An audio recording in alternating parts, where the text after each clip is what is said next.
माया दिदीकोमा जाँदैछन् टिको लाउन। म यहाँ भिडियो बनाउँदैछु होइन। नेपाली आन्टी पनि कति दिन्छन् भनेर हेर्नलाई जाँदै हुनुहुन्छ पछि पछि। म चाहिँ टिको लाउन गएको होइन, भिडियो मात्रै बनाउँदैछु। काइली आन्टी चाहिँ कति पैसा दिन्छन् भनेर हेर्न आउनु भएको अरे हौ। टिको लगाइदिने चाहिँ यता विष्णुमाया दिदीले नमस्ते गर्दै हुनुहुन्छ। दर्शकहरू आएकै छन् हेर्नलाई।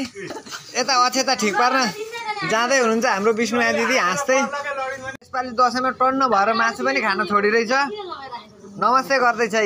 राते मुडा बस्दै हुनुहुन्छ, दक्षिणा गर्न आउनुभएको।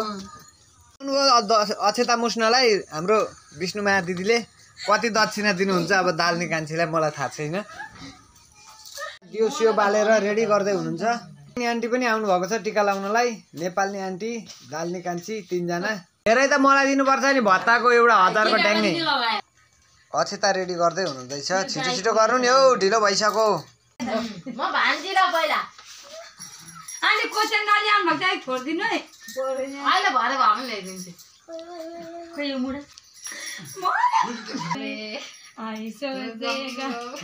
लबके गतिष्ठ पाउने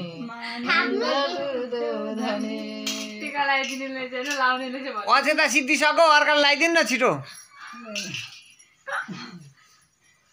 पैसा दिने के गरिदिनु पैसा भएपछि दिने अरे सुन। तिस्नेले कमाएपछि दिनु।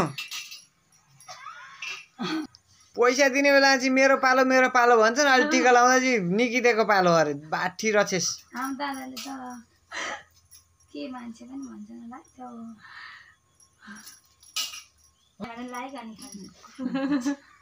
लाइक होइन, भ्युज चाहिँ 2000 खर्च। यो विष्णुमाया दिदीको भदैनीलाई टिको लगाइदिँदै हुनुहुन्छ। दक्षिणा चाहिँ पछि बिरुवा भत्ता आएपछि दिन्छु भन्दै हुनुहुन्छ होइन। अहिले चाहिँ मसँग छैन, अप्ठ्यारो भयो, पछि दिन्छु भन्दै हुनुहुन्छ।